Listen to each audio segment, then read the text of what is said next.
आज विकास सिंह जी उपस्थित हुए हैं। आप जो है तो उत्तर प्रदेश उच्च शिक्षा सेवा आयोग में चयनित हुए हैं। जी, आपको बहुत बहुत शुभकामनाएं, बधाई। धन्यवाद धन्यवाद सर। विकास जी, आप उच्च शिक्षा सेवा आयोग में चयनित हुए हैं। जी सर। आप कैसा महसूस?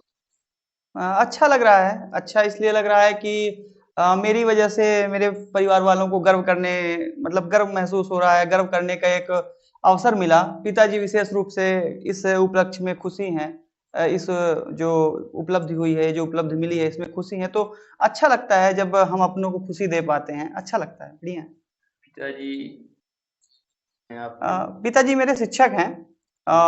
हमारे यहाँ मतलब मैं वर्तमान में रीवम बैठा हुआ हूँ और यहाँ से 80 किलोमीटर दूर एक स्थान है सीधी। जी तो जी। सीधी जिला पड़ता है हमारा। तो वहाँ शिक्षक का कार्य करते हैं। और उसके साथ साथ बघेली के एक सशक्त हस्ताक्षर भी हैं पिताजी, एक कवि हैं, अच्छे कवि हैं। जी। जी। तो कुल मिला के आपकी पूर्व में पृष्ठभूमि जो रही है तो शिक्षकी कार्य से पिताजी जुड़े हुए थे।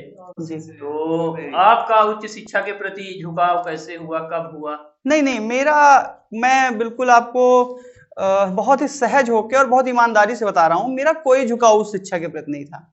1% का नहीं आपने था। कभी लक्ष्य नहीं, निर्धारित कोई किया? कोई लक्ष्य निर्धारित नहीं था उच्च शिक्षा का। मेरा लक्ष्य निर्धारित हुआ, मैं 2014 में 12वीं पास हुआ। जी 2014 में पास होने के बाद 17 में मेरा ग्रेजुएशन हुआ। और और उसी दौरान मैंने डीएड किया हुआ था। तो मेरा जो था रेगुलर डीएड चलता था और प्राइवेट मेरा ग्रेजुएशन होता था। तो मैं मेरा एक उद्देश्य हो गया था कि अब चूंकि डीएड है तो शिक्षा की फील्ड में जाना है, शिक्षक बनना है। 18 आते आते वैकेंसी आई मध्य प्रदेश में, जो यहाँ टीजीटी पीजीटी जी बोलते जी। हैं, वर्ग एक वर्ग दो की आई। तो एक लक्ष्य हुआ कि ग्रेजुएशन में हिंदी सब्जेक्ट है, तो भाई और सोशल भूगोल है और इतिहास है, तो मास्टर किसका बना जाए। तो ये निर्धारण नहीं हो पाया था। शिक्षक बनना निर्धारण हो गया पर जी विषय जी। निर्धारण नहीं हो पाया। तो विषय के निर्धारण के लिए ये देखा गया कि मैं ज्यादा मजबूत किसमें हूँ। तो इसको पिताजी ने परखा, इसे पिताजी ने समझा जी कि जी। इस जो जो ये है विकास है, तो इसका जो है हिंदी हम इसको चयन करवाते हैं, क्योंकि मैं खुद हिंदी के शिक्षक हूँ, पिताजी खुद हिंदी जी के जी। शिक्षक जी थे। जी। तो उन्हें ये लगा कि मैं पढ़ा लूंगा। तो उन्होंने हिंदी विषय मुझे दिलवा दी कि तुम हिंदी से तैयारी करना शुरू कर दो। तो वहां से नियति ने एक काम सौंप दिया कि तुम्हें ये कार्य करना है, तुम्हें हिंदी के विषय में हिंदी पढ़ना है और तुम्हें शिक्षक बनना है। वहां से मुझे ये हुआ कि मैं कहीं प्राथमिक में, कहीं माध्यमिक में, कहीं उच्च माध्यमिक में शिक्षक बन अब जाऊं चूंकि बस। आप डीएड किए हुए थे तो कहीं ना कहीं स्कूली शिक्षा के प्रति आपका हाँ हाँ, दृष्टिकोण रहा कि दृष्टिकोण रहा। और मैं बता रहा हूँ, मैंने 2018 से हिंदी पढ़ना मैंने शुरू किया। और जी हिंदी का लेवल जो रखा तो वो स्कूली शिक्षा के तहत रखा कि जितना पढ़ा जा सकता था। और मैंने अच्छी खासी मेहनत की। और मैंने एमए में 2018 में एडमिशन ले लिया था। एमए के पहले वर्ष में था मैं। और मैंने वर्ग एक का पेपर दिया था मध्य प्रदेश का। और मैंने सीधी के अंदर हमें कॉलेज में एक मैम पढ़ाती थी। उनके अलावा दूसरे स्थान पे मेरे अंक थे, उनके 118 थे 150 में से, और मेरे 117 थे। जी। तो एक कहीं ना कहीं आत्मविश्वास मिला इस नंबर से कि नहीं, मैं सही दिशा में जा रहा हूँ। फिर मैंने वर्ग दो का एग्जाम दिया तो 120 अंक आए। और 120 अंक आए तो और ज्यादा आत्मविश्वास हुआ। मतलब दोनों परीक्षाओं में मैंने हिंदी में अच्छी स्कोरिंग की। तो ये हुआ कि दिशा तो सही है, आ चुकी है, पिताजी जी ने जी। सही दिशा दे दी है। अब इस पे कार्य करना था, बस हो गया ये। और उच्च शिक्षा के प्रति कोई रुझान नहीं था। मैं पेपर देता गया देता गया देता गया। जिस पेपर में बैठने योग्य था उसमें बैठता गया, ईमानदारी से बैठा, पढ़ के बैठा। और ईश्वर वर्ग दो में इतना ज्यादा नंबर लाने के बाद भी सिलेक्शन नहीं हुआ तो काफी दुख लगा था। परंतु ईश्वर ने तो कुछ और योजना रखी थी मेरे लिए, तो उच्च शिक्षा में पद दिलवा दिया। बिल्कुल बिल्कुल। तो विकास जी, आपकी प्रारंभिक शिक्षा कहाँ से हुई? प्रारंभिक शिक्षा या कहिए पूरी शिक्षा जी बहुत ही छोटी जगहों से मेरी शिक्षा हुई। पहले तो जो स्कूल कक्षा 7-8 तक की शिक्षा थी, तो वो मेरी सतना जिले में एक छोटा सा कस्बा पड़ता है बिरसिंहपुर, जहाँ का जी। गैवीनाथ धाम बहुत जी प्रसिद्ध है। तो वहां हुई। फिर उसके बाद मैं सीधी आ गया। और सीधी भी जब मैं आया था तो सीधी इतना ज्यादा विकसित नहीं था, विकासशील था। वर्तमान में भी विकासशील ही है सीधी। तो सीधी से पूरी शिक्षा दीक्षा हुई। और वहाँ सीधी में एक गणेश विद्यालय है, गणेश विद्यालय में मेरी शिक्षा हुई। उसके बाद मैंने संजय गांधी में एडमिशन ले लिया, संजय गांधी महाविद्यालय। जी। और वहीं से पूरी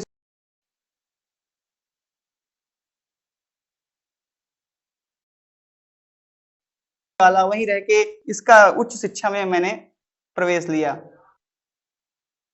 तो बदलते वक्त पर तो 34 आप देखें तो पूरा माहौल अंग्रेजी में है, और इस वातावरण में भी आपने हिंदी को चुना, तो हिंदी के प्रति आपका झुकाव और दृष्टिकोण कैसे बना कि हिंदी चुने? क्योंकि जो वर्तमान परिवेश है, हर व्यक्ति अंग्रेजी शिक्षा लेना चाहता है और हर माता पिता अंग्रेजी शिक्षा दिलाना चाहता है। वर्तमान जो गांव की भी स्थितियां हैं वो अंग्रेजी के प्रति है।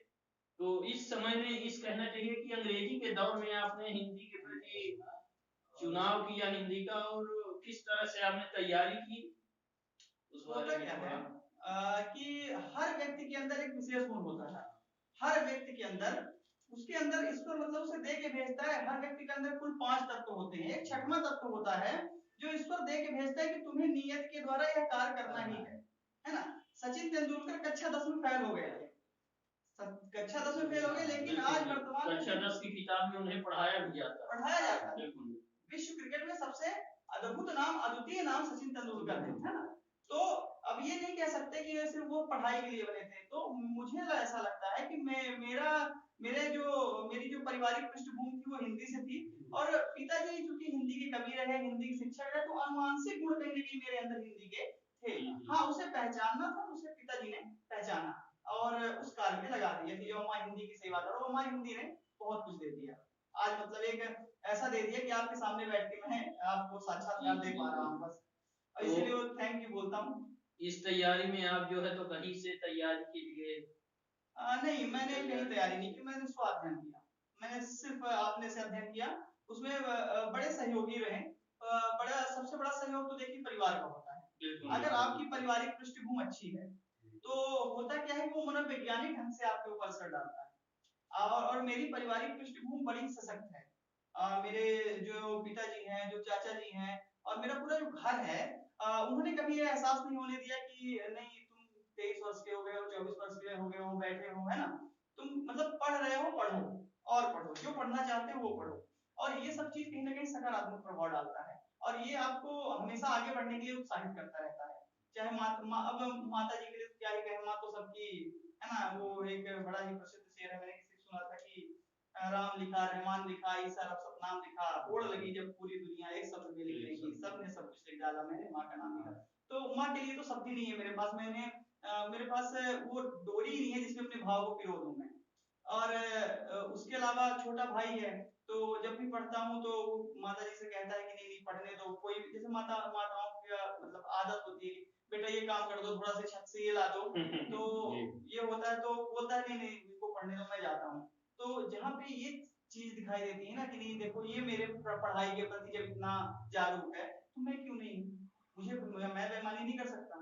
जब पिताजी सुबह 6 बजे आके बिस्तर में बैठ जाते हैं और एक पेज के प्रश्न बनाए रखते हैं, कोई परीक्षा होती है तो कोई परीक्षा से 20-30 दिन पहले वो मेरी किताबों का 2-3 किताबों का चयन करके ले जाते हैं अपनी कक्ष में, और अपने कक्ष में वो प्रश्न बनाते हैं कि ये प्रश्न जो परीक्षाओं में आ सकते हैं उनके दृष्टिकोण से।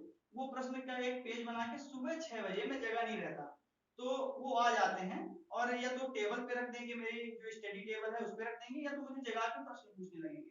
तो मुझसे ज्यादा जो मेरे लिए कर रहे हैं, कहीं भी जाते हैं तो मेरे लिए पुस्तकें खरीद के लाते हैं। ये बोलते हैं जहां जाओ पुस्तकें खरीद के लाओ। तो जो मेरे लिए मुझसे ज्यादा कर रहे हैं, मेरे चाचा जी हो गए, हर 5वें दिन 6वें दिन क्या पढ़ाई चल रही है, कैसी पढ़ाई चल रही है ना। और छोटा भाई है वो सही 11th में, चाचा का लड़का, और दादा इसमें अब काहे का पेपर देने वाले हैं। बुआ जी हैं, बेटा कहाँ जा रहे हो, किसका पेपर है, कोई पैसे की दिक्कत होगी बताना।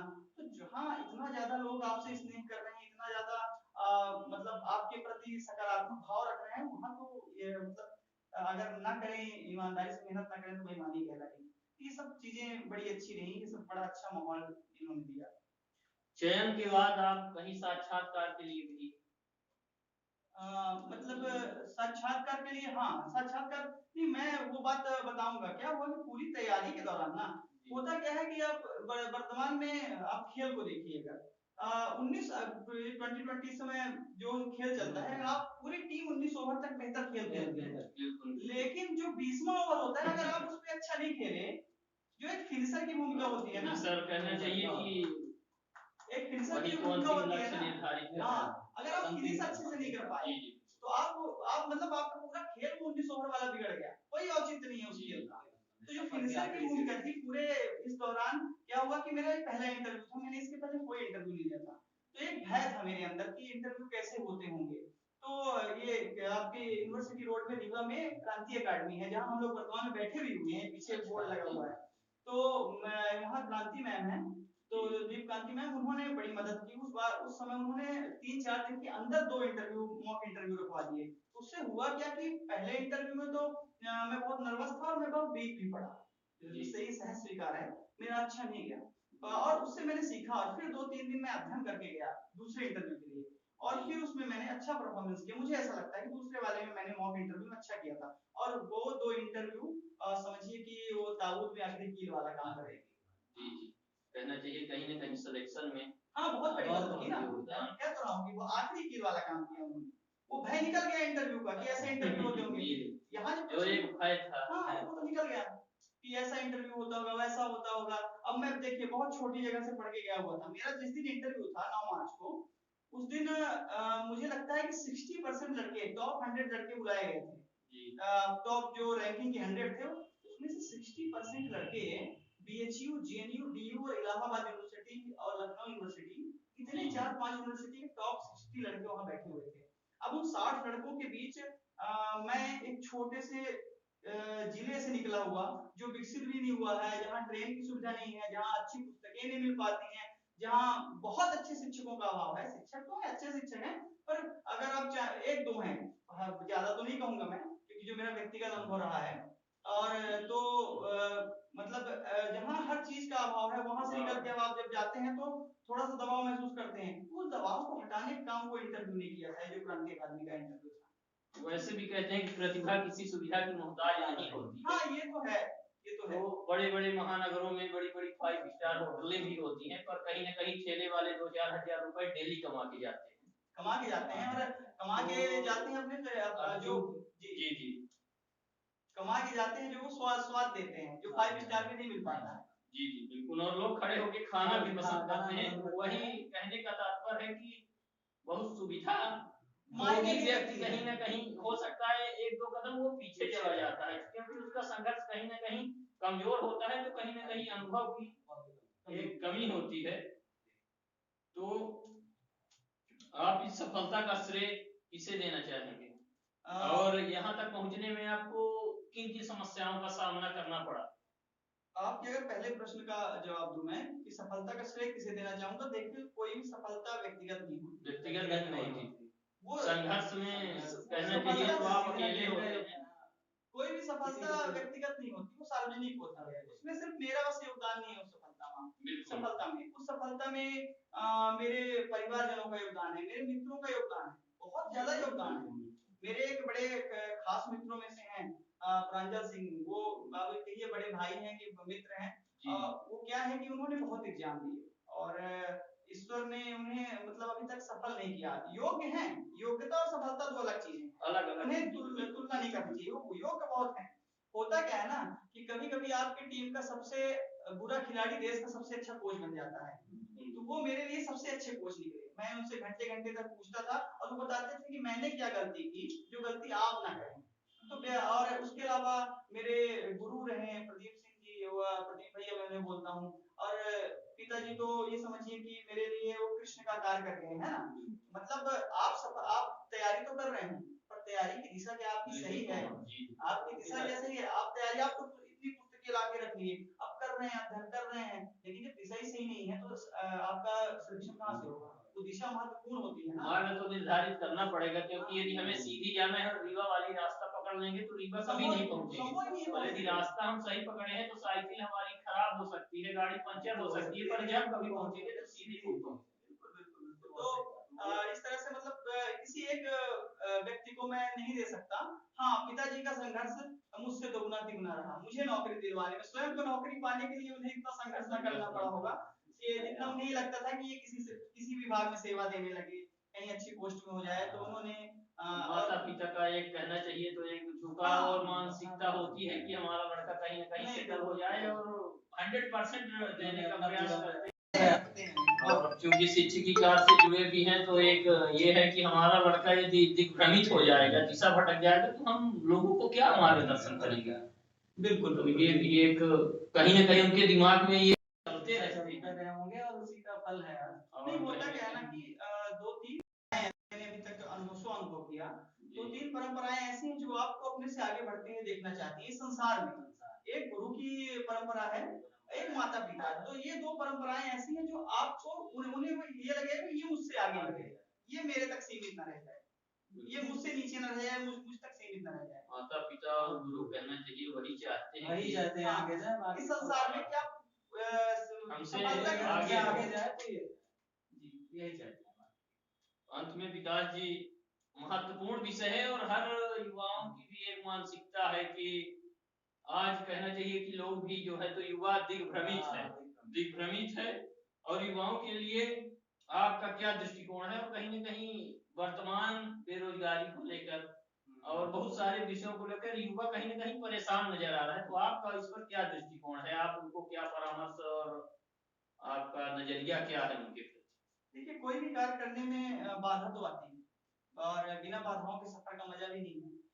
मजा मंजिल का नहीं होता, मजा सफर का ही होता है। आज मैं जिस जगह बैठा हूँ, मैंने मंजिल को लगभग पा लिया है, लेकिन जब पीछे मुड़ के देखता हूँ तो सफर को सोचता हूँ तो ज्यादा आनंद आता है मुझे। इस मंजिल को पाने ज्यादा आनंद उसमें आता है। और एक मदन मोहन दानिश का एक बड़ा प्रसिद्ध शेर है कि पत्थर पहले खुद को पत्थर करता है, तभी जाकर उस पर कुछ कारीगर करता है। तो जब तक आप अपने आप को उस योग्य बना नहीं लेंगे, मैंने बताया कि मैं वर्ग 2 में अच्छे नंबर तो ला लिया, 120 अंक थे 150 में मेरे, पर ईश्वर ने सोचा कि अभी ज्यादा परिपक्व नहीं हुआ है, इसको रोकते हैं थोड़ा सा और आगे नहीं चलते हैं, और थोड़ा पढ़ने देते हैं और थोड़ा घिसने देते हैं, चमक आने देते हैं। तो युवाओं से यही कहूंगा कि लगे रहिए, ईमानदारी से लगे रहिए, और ईमानदारी बहुत बड़ी ताकत है, उसे कमजोरी मत समझिए, और धैर्य रखिए। और धैर्य अगर सीखना है तो अपने दो चार आदर्श बनाइए। जैसे मैं धैर्य के लिए मेरे आदर्श के रूप में भगवान श्री राम को मैंने ले लिया था, और महेंद्र सिंह धोनी जी को ले लिया था, डॉक्टर एपीजे अब्दुल कलाम जी को ले लिया था। कुछ अपने आदर्श बनाइए, वो आदर्श आपको क्या होता है, प्रेरित करते रहते हैं। वैसे भी कहा गया है कि धैर्य धरो आगे बढ़ो, पूर्ण होंगे काम, अब उस दिन ही उगते नहीं, इस दिन होते हैं। और क्या, तो ये मतलब आप धैर्य रखिए, कहीं ना कहीं सफल होंगे। ईश्वर से कुछ ना कुछ कार्य तो रखा होगा, अपना कर्म करते रहिए, ईमानदारी से करते रहिए। मैं अभी हाल ही में एक वीडियो बड़ा वायरल हुआ था, वो बच्चा 10 किलोमीटर दौड़ लगाता है, आपने सोशल मीडिया देखा होगा। क्या हमारी परिस्थितियां उस बच्चे से भी बुरी हैं? क्या हमारे पास मतलब खाने को नहीं है, या हमारे पास पहनने के लिए नहीं है? इतनी बुरी परिस्थितियां हैं जितनी उस बच्चे की थी, कम से कम पहनने खाने के लिए तो है ना। तो किसी तरह भी पहन लें, किसी कुछ भी खा लें, और अपना काम करते रहें चुपचाप। और 1 वर्ष 2 वर्ष 3 वर्ष, इस पर कब तक कठिन परीक्षा लेगा? थक कर बैठ गए क्या भाई, मंजिल दूर नहीं है। दिनकर जी लिखते हैं कि दिशा दीप्त हो उठी, प्राप्त कर पुण्य प्रकाश तुम्हारा, लिखा जा चुका अनल अक्षरों में इतिहास तुम्हारा। जिस मिट्टी ने लहू पिया वो फूल खिलाएगी ही, अंबर पर घनबन छाएगा ही उच्छ्वास तुम्हारा। और अधिक ले जांच देवता इतना क्रूर नहीं है, थक कर बैठ गए क्या भाई, मंजिल दूर नहीं। दिनकर जी लिखते हैं। कुंवर बेचैन लिखते हैं। मतलब इनको पढ़ते रहिए ना, अच्छे लेखकों को पढ़िए, अच्छे साहित्यकारों को पढ़िए, कहीं ना कहीं मोटिवेट करते रहेंगे आपको और नई ऊर्जा का संचार होता रहेगा। बिल्कुल। कुंवर बेचैन जी लिखते हैं कि होकर मायूस नायूस शाम से ढलते रहिए, जिंदगी भोर है सूरज से निकलते रहिए, एक ही ठाव पे ठहरेंगे तो थक जाएंगे, धीरे धीरे इसी राह पर चलते रहेंगे। वैसे भी कहा गया है कदम निरंतर चलते जिनके श्रम जिनका अभिराम है, और विजय सुनिश्चित मिलती है उनको घोषित। ये देखिए, आप जो बात आप बोल रहे हैं कि पूरी धैर्य पर लागू होती है। खरगोश जो है, खरगोश से कछुआ यूं ही नहीं जीत जाता, कछुए की चाल धीमी थी मगर लगातार थी। इस पे दृष्टिकोण डालिए ना कि वो निरंतर मेहनत करना है, धैर्य बना के करना है। सफलता आज नहीं तो कल मिल जाएगी, सफलता कोई बड़ी बात नहीं है। हाँ, जब तक नहीं मिलती तब तक लगता है कि नहीं वाकई में बड़ी बात है। और है भी, वर्तमान जो समय देखते हैं, देखिए भीड़ ज्यादा है, बेरोजगारी ज्यादा है, वैकेंसियां कम है। जी जी। पर उस वैकेंसी में भी क्या होता है कि आप बड़े से बड़ी चीज का कोशिश कीजिए। आप ऐसा प्रयास कीजिए, आप कोई पहले तो अपना एक लक्ष्य बना लीजिए। सभी युवाओं कह रहा हूँ, मार्ग मत भटकिए, एक लक्ष्य बनाइए, एक ईश्वर ने जो आपको कार्य दिया है उस कार्य पे निर्धारित होइए। आप उस कार्य को करते हुए आप आगे बढ़ें, उस लक्ष्य की ओर बढ़ते रहें, और निश्चित मानिए कि एक न एक दिन आप सफल होंगे, ये मेरा वादा है। जी जी हाँ, बिल्कुल। ईमानदारी से कार्य किया किसी का जाए। एक शेर भी है कि देह यज्ञ में स्वाहा करना और सती होना पड़ता है, शंकर सहज नहीं मिलते हैं, पार्वती होना होना पड़ता है। पड़ता है। तो समस्याएं हैं, संघर्ष तो करना ही पड़ेगा। अंत में आपने बहुत ही अच्छा बताया युवाओं के लिए कि ऐसा कुछ कठिन नहीं है, वर्तमान समय में असंभव जैसी कोई चीजें नहीं है, पर ये है कि निरंतर यदि प्रयास करते रहें। ये भी कहा जा सकता है कि जो सफलताएं आपको नहीं मिली, हो सकता है कि उसके योग्य, ऐसा नहीं है कि आप उसके योग्य नहीं थे, हो सकता है आप किसी दूसरे सफलताओं के लिए बने हो, इसलिए वर्ग दो में आप नहीं हुए, वर्ग एक में नहीं हुए, और आज जाके जो है तो सहायक प्राध्यापक के रूप में स्थापित हुए हैं। तो इसी तरह जो है तो अब्राहम लिंकन का भी लगातार है कि उन्होंने जो है तो पंची से शुरू किया, तो पंची से उपराष्ट्रपति तक का उन्होंने चुनाव लड़ा और लगभग हारते गए, और अंत में लोग लगभग 50-55 वर्ष की आयु में राष्ट्रपति का चुनाव लड़े और वो जीत गए। तो ये नहीं कहा जा सकता कि वो उन संघर्ष उस योग्य नहीं थे, क्योंकि वो तो बने हुए राष्ट्रपति के लिए थे। तो ये सब चुनौतियां आती है बिल्कुल। क्या है ना, दिनकर मेरे बड़े प्रिय कवि रहे हैं। दिनकर को मैंने पढ़ा है, दिनकर को मैंने पढ़ाया है और इंटरव्यू बोर्ड को पढ़ाया है ना, क्या जिन्होंने मुझे सिलेक्शन दिया है। तो दिनकर की 2-4 पंक्तियां कि मानो जब जोर लगाता है पत्थर पानी बन जाता है, मतलब मनुष्य से बड़ा कुछ नहीं है, और सौभाग्य न सब दिन सोता है, देखें आगे क्या होता है। बिल्कुल बिल्कुल। तो आप कोशिश करते रहिए और अच्छे लेखकों को पढ़ते रहिए, अपने प्रेरणा स्रोतों को याद करते रहिए। राम से कठिन जीवन किसका रहा, किसी का नहीं रहा। हम आप क्या, आप बॉलीवुड में जाके देखिए जो असली एक्टर हैं, मनोज वाजपेयी, पंकज त्रिपाठी, नवाजुद्दीन सिद्दीकी, आप इनके जीवन को उठाइए। मैंने मनोज वाजपेयी की एक फिल्म देखी थी, 2000 में आई थी, तब उसको उनका कोई स्टारडम नहीं था, बहुत छोटा सा 30 सेकंड का रोल था। मैंने कहा भाई साहब ये तब से संघर्ष कर रहे हैं, और इनको जो फेमस, मतलब जो सेलिब्रिटी के रूप में फेमस हुए ये 2014-15 में हुए, मतलब 14-15 वर्ष लगातार संघर्ष करने के बाद जाके कहीं ना कहीं कोई एक अच्छा व्यक्ति को एक सफलता मिलने की कहनी चाहिए तो एक अलग अलग उम्र और क्राइटेरिया है। किसी को वही सफलता 22 वर्ष में मिल गई, किसी को 25, किसी को 30, और कोई अंतिम समय में पाता है। पर संघर्ष देखिए, पर संघर्ष देखिए, जो संघर्ष जो लोग हार मान रहे हैं, जो हार मान रहे हैं आज की डेट में, जो हार मान रहे हैं 22 की उम्र में, 23 की उम्र में सफलता नहीं मिली, डिप्रेशन। मुझे हो गया था ना, मैं 1 वर्ष पढ़ाई से एकदम दूर रहा, और मुझे क्योंकि मैं आश्वस्त था कि मैं जो वर्ग 2 में सिलेक्शन मेरा हो जाएगा, और वो जब सिलेक्शन नहीं हुआ तो मुझे भी हुआ, अवसाद घेरा मुझे। मैंने अपने पिताजी से जाके बोला कि मेरा पढ़ने का मन नहीं करता। फिर उसमें भी, और वो पहला लॉकडाउन था उस समय, 18 तारीख 19 तारीख की बात है जब मैंने उनसे ये बात बोली थी, 18 मार्च 19 मार्च 2020 की बात है, जब मेरा पढ़ने का मन नहीं करता। फिर उन्होंने बड़ा संबल दिया उस दौरान, और फिर वहीं से मैंने नेट की तैयारी शुरू कर दी, और पहली बार में नेट निकाल लिया था मैंने। तो प्रयास करिए और संघर्ष देखिए दूसरों, जब आपको कहीं ना कहीं अवसाद घेरे, आपको डिमोटिवेशन लगे, तो आप अपने से नीचे वालों को देखिए कि वो कितने संघर्ष में जी रहे हैं, मेरा संघर्ष क्या है। और जब आपको अहंकार हो ना, तो अपने से ऊपर वालों को देखिए कि मुझसे ऊपर कितने बैठे हुए, मैं पता नहीं कहां। आपने कहा कि राम का जीवन चरित्र से भी आप बहुत प्रेरित हुए, और कहना चाहिए तो राम अपने आप में पूर्ण चरित्र है। और मैं अक्सर देखता हूँ कथावाचकों को कि वो जो है तो रामचरितमानस, कहना चाहिए कि वाल्मीकि रामायण कर रहे हैं, उदाहरण कहाँ से उठा के दे रहे हैं। उदाहरण आपके घर से देंगे, आपके गांव से देंगे, आस पड़ोस से।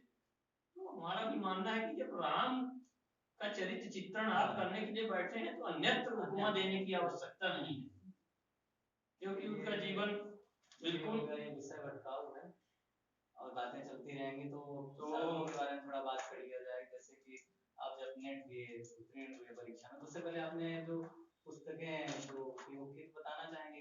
हाँ, बिल्कुल बता सकता हूँ। हुआ क्या कि जब एमए हुआ, मेरा फाइनल चल रहा था, तो ये हुआ कि हम नेट की तैयारी करते हैं, और नेट की तैयारी करने के लिए कौन कौन से साधन की आवश्यकता है। तो कुछ मेरे मित्र लगे हुए थे पहले से, और चूंकि मैं तो पहले से आश्वस्त था कि मेरा कहीं ना कहीं सिलेक्शन हो जाएगा, इसलिए मैं तैयारी नहीं था। फिर मैंने मित्रों से संपर्क किया, और मित्रों ने कुछ पुस्तकें सुझाव दी। उनमें से एक गोविंद पांडे, सरस्वती पांडे की पुस्तक है, एक विवेक शंकर जी, डॉक्टर विवेक शंकर की पुस्तक है, और आचार्य रामचंद्र शुक्ला हिंदी साहित्य के इतिहास, डॉक्टर नागेंद्र और डॉक्टर हरदयाल का जो संपादन किया है हिंदी साहित्य के इतिहास, वो पुस्तक हो गई। और उसके अलावा अब घटना चक्र हो गई, और प्रतियोगिता साहित्य हो गई, और मतलब ऐसी पुस्तकें जो प्रमाणिक पुस्तक हैं, नेट के लिए जो प्रमाणिक मानी जाती हैं। मैंने नेट के पहले पेपर का अध्ययन कभी नहीं किया ना, तो जब मेरा नेट निकला तब किया ना, जेआरएफ निकला तब किया। मैंने पहले पेपर का अध्ययन एक दिन नहीं किया। मैंने अपने दूसरे पेपर में फोकस बना के रखा है सब्जेक्ट वाले। आपने कोई अध्ययन नहीं किया ना, मेरे पास आज तक उसकी कोई अगर मान लीजिए आपके हिसाब से पहले पेपर के अध्ययन के लिए किसी को अगर कोई पुस्तक लेनी है सर, मुझे कोई अनुभव नहीं है इसमें। अनुभव ही नहीं। हाँ, कोई अनुभव नहीं, मैंने आज तक कोई पुस्तक ही नहीं खरीदी पहले पेपर के लिए। उसके कारण ये थे कि चूंकि जो आता था उसमें, जैसे थोड़ा मैथ है ना, थोड़ा जीके है, पर्यावरण है, कंप्यूटर है, तो मैं पहले पुलिस की तैयारी कर चुका था। पहले पुलिस की तैयारी कर चुका था, उसका बेनिफिट यहाँ मिला। हाँ, पहले पेपर में आपको समय नहीं देना पड़ा। मैं 30 से 32 अंक मार्क कर लेता था उसमें कर लेते थे। और जैसे फिर अगर आप आगे बढ़े, आगे की श्रेणी में निकलते हैं, तो आप सहायक प्राध्यापक। हाँ, फिर उसके बाद देखिए होता क्या है कि आपको सिलेबस अनुसार पढ़ना पड़ता है। और मैंने उत्तर प्रदेश उच्चतर शिक्षा सेवा आयोग का सिलेबस जो सहायक प्राध्यापक की आपकी पहली परीक्षा थी, बिल्कुल पहली परीक्षा थी। और पूरे मन से पढ़ा था, मेहनत करके पढ़ा था। सुबह 8 बजे से बैठता था, तो लगभग इतना, क्योंकि सिलेबस बहुत बड़ा था, लगभग 10 पन्ने का सिलेबस था, आप देखेंगे ना। और कोई बड़ी बात नहीं है, ऐसा नहीं है कि बहुत बड़ा कार्य हो गया है। हमसे कम उम्र में भी लोग आईएएस आईपीएस होते हैं, ऐसा नहीं है कोई बहुत बड़ा कार्य हो गया है।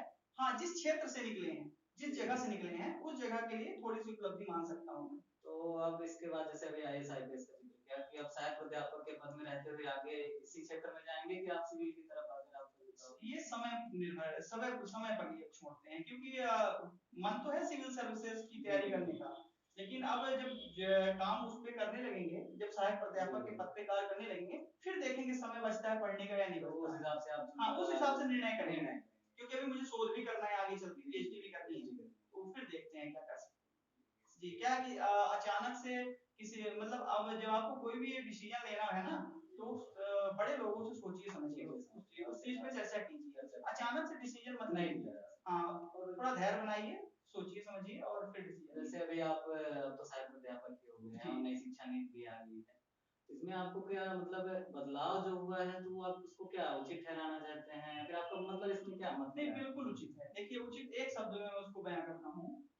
जो पुरानी शिक्षा पद्धति थी, पुरानी शिक्षा नीतियां जो थी, वो आपको मतलब शिक्षा के प्रतिशत को बढ़ाने पर उनका जोर था, है ना, कितने परसेंट साक्षर हैं, कितने परसेंट साक्षर नहीं हो रहे हैं, साक्षरता दर बढ़ाइए, है ना। लेकिन जो नई शिक्षा नीति आई है, वो पूरी कौशल पर, स्किल पर पूरी स्किल पर आई है, और ये बहुत ज्यादा जरूरी है। जैसे प्रत्येक बच्चा पढ़ने के लिए नहीं बना होता है, प्रत्येक बच्चा पढ़ाई के लिए नहीं बना होता है। हर बच्चे के अंदर एक अलग गुण होता है, और उस गुण को निखारना ही शिक्षा का असली कार्य है। तो ये जो नई शिक्षा नीति आई है, मुझे लगता है ये स्किल पे डेवलप है, और ये बच्चों के गुणों को ज्यादा निखारेगी, जो कि ज्यादा निखारेगी। जैसे ये कहा जाता है कि आप डिग्री, आप जब छोड़ेंगे आपको डिग्री मिल जाएगी, तो कहाँ तक उचित? अच्छा है ना। आप ये देखिए, जब ऐसा है कि कोई बच्चा जैसे इंजीनियरिंग कर रहा है, मान लीजिए वो 12वीं में इतनी समझ तो होती नहीं है, जब 12वीं पास करता है इतनी समझ तो होती नहीं कि उसे करना क्या है। मान लीजिए उसे वो मिसगाइड हो गया और इंजीनियरिंग करने लगा, या किसी क्षेत्र में चला गया, 1 वर्ष पढ़ा, उसे लगा यार मेरे बस का नहीं है, यहाँ छोड़ दे, तो उसका 1 वर्ष बर्बाद नहीं हो रहा है, उसे उसका प्रमाण पत्र डिप्लोमा मिल रहा है ना। तो ये कम से कम उसे 1 वर्ष की इज्जत तो है, उसने कुछ तो किया। पेपर अगर उसने उस वर्ष का निकाला, उसके बाद छोड़ रहा है, 1 वर्ष का डिप्लोमा उसको मिल रहा है ना, तो ये फायदा है, ये फायदा है। आपका वर्ष बर्बाद नहीं होगा, आपका समय बर्बाद नहीं होगा। ये अच्छी नीतियां लाई गई। कहीं ना कहीं जो उसके पास स्किल है, वो प्रमाणित स्किल है, प्रमाण पत्र के रूप में भी उसे अपना दिया है, तो वो बर्बाद नहीं। तो अगर आपको जैसे अगर इसमें कुछ नया, अगर नवाचार लाना हो, तो आप क्या कुछ लाएंगे, ये आपने कुछ सोचा है? अब आप प्राध्यापक के पद हैं, आपको क्लियर है कि पद में आ ही गया, आसीन है, समझिए आएगा, लेटर बैठेंगे, उसके बाद आपने कुछ सोचा ही होगा कि कैसे आपको जाना है। हाँ, सबसे मैंने इंटरव्यू के मॉक इंटरव्यू में भी इस बात को रखी थी, जब मुझसे पूछा गया था कि कुछ ऐसा कार्य करना चाहते हैं जी, तो मैं उस शिक्षक मतलब प्राध्यापक के पद में रहते हुए एक कार्य विशेष रूप से जो मेरे जहन में है कि जो बच्चे बीच में शिक्षा छोड़ के चले जाते हैं, जो बच्चे बीच में छोड़ के चले जाते हैं कॉलेज, किसी भी कारण से, आर्थिक कारण से, सामाजिक पारिवारिक कारण से वो चले जाते हैं, उन बच्चों को रोकना, क्या कारण हो सकता है उनके जाने का, और उन बच्चों को सहायता प्रदान करना कि आप मत जाइए, आपको अगर आर्थिक समस्या है तो हम उपलब्ध कराते हैं, आपको कोई समस्या हमसे बात करिए। तो उन बच्चों का जो पलायन कर जाते हैं, बनना चाहते हैं इन लोगों, जो पलायन कर जाते हैं, उन्हें रोकना। और नई शिक्षा नीति में इसका जिक्र भी है। इसका जिक्र मतलब हाँ, ऐसे है कि एक प्रकार से ये भी है ना, जैसे मैं यही चीज आपसे बुलवाना चाह रहा हूँ कि जैसे आपने बोला कि वो छोड़ के चले गए, अब उनकी मदद करना चाहते हैं, और मान लीजिए कि वो चले गए और उनको 1 साल की डिग्री मिल ही गई, तो उसके बाद वो आएंगे तो फिर मदद हाँ। करना, ये मैं नहीं फिर देखिए, जैसे वो जहाँ से छोड़ के गए ना, जी, वो जब आके ज्वाइन करना चाहे उसके आगे से कर सकते हैं। ये नई शिक्षा नीति में यही चीज है। हाँ, ये निर्धारित किया गया है कि 1 वर्ष अध्ययन किया, 2 वर्ष किया हाँ, और उसके बाद चले गए, उसके बाद वो 4 साल बाद आते हैं, तो भी वहीं वहीं से शुरू शुरू करेंगे। करेंगे। हाँ, आपको शुरू से शुरू नहीं करना, शुरू से नहीं करना, ठीक है, सबसे अच्छी बात। ये अच्छी बात है, ये अच्छी बात है, बहुत ही बढ़िया है। और हो गया, जो भी नई शिक्षा नीति बनाए हैं तो हमसे आपसे तो विद्वान ही बैठे हाँ, हैं। वो तो काफी विद्वान है, लेकिन क्या है ना, अपना मत होता है कुछ नवाचार हाँ। लाने का, सोचने का। अब आप उस पद पर हैं तो उस लेवल का तो सोचेंगे ही। जी जी, बिल्कुल बिल्कुल होता है सर।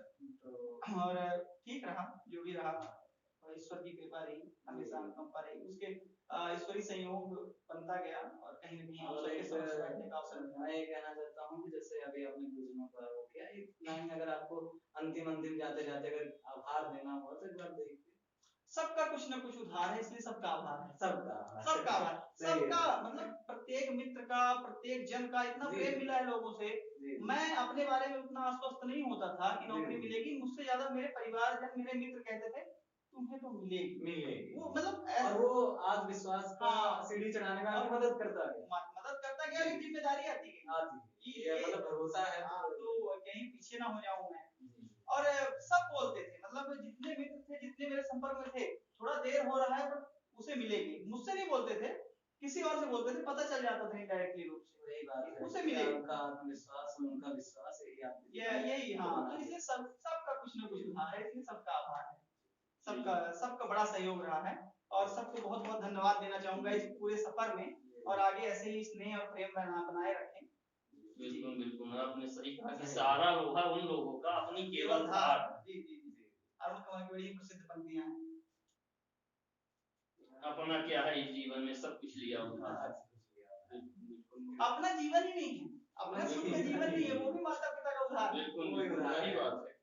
अपना कुछ अपनी है, अपना कुछ है ही नहीं। अपना कुछ नहीं है, लोग अनावश्यक रूप से अपना अपना अपना करके परेशान हैं। बिल्कुल अब सही जो ये बात सोच है। लिया अपना कुछ नहीं है वही आगे गया। हाँ हाँ बिल्कुल, आपको क्या है ना, अगर आपको कुछ सीखना है तो अगर आप हमसे प्रेरित है तो आपको तो पता ही होगा, वो भी यही सोचते थे कि अपना कुछ है नहीं भाई, सिंहासन छोड़े सब छोड़े, मतलब आपको किसी से कुछ सीखना है, आप शून्य बन जाइए, उसके सामने एक कोरा शून्य बन जाइए कि हे ईश्वर, मुझे भर दो, मुझे भर दो। मेरा इंटरव्यू जब हुआ, मेरा इंटरव्यू की डेट आई ना, मैंने 100 से 150 लोगों से मुलाकात की, लगातार मुलाकात की, अच्छे पीएससी अधिकारियों से की, अच्छे शिक्षकों से की, अच्छे मतलब बड़े प्रोफेसरों से की, और सिर्फ उनसे, उनके सामने इसी भाव से आता था कि मैं कुछ नहीं हूँ, मैं जीरो हूँ और इस शून्य को आप भर दीजिए। और बड़ा मदद, ये इंटरव्यू में बहुत मदद मिली इन सब चीजों से, लगातार लोगों से सीखने से, लगातार इस कोचिंग के सहयोग से, यहाँ मॉक इंटरव्यू उपस्थित कराने के सहयोग से बहुत बहुत मदद मिली। तो अगर आपको सीखना है तो उस भाव से जाना पड़ेगा। आप कुछ लेके न जाइए उनके पास के रहने, नहीं सर मुझे ये पता है, नहीं सर मैं कुछ नहीं जानता हूँ, मैं तो एकदम वो अबोध बालक हूँ जो एलकेजी में, अभी नर्सरी में कदम रखा है।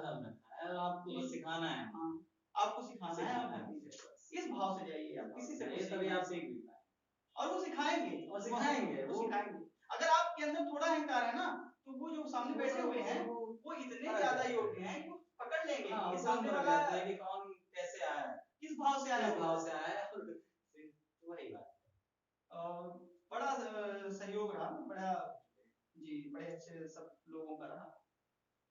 और विशेष तौर पर मतलब वो जो फिनिशर वाली भूमिका थी वो इसमें कोचिंग एम्प्लॉय, मैं इसलिए नहीं बोल रहा हूँ कि यहाँ बैठा हूँ इसलिए बोल रहा हूँ, मेरे मतलब ये मैंने अनुभव किया है, महसूस किया है, और ये मुझे लगा है, मतलब मुझे ये लगा है जब मैंने मूल्यांकन किया कि मुझे लगा है कि उस इंटरव्यू ने, वो 2 मॉक इंटरव्यू ने बड़ा प्रभाव छोड़ा। स्वर्ग से आप प्रेरित। हाँ हाँ हाँ, और देखिए इतना लगाओ कि आज बुला के और सफलता के बाद वो इंटरव्यू करवा रहे हैं। आप लोग वो इंटरव्यू करवा रहे हैं, तो ये कहीं ना कहीं लगाव भी रहा और बहुत अच्छा रहा। किसी भी माध्यम से हुआ, माध्यम कोई भी रहा हो, लेकिन मतलब सफल आयोजन रहा। जी जी, है। आप इसके लिए बहुत चलिए धन्यवाद। बहुत बहुत धन्यवाद।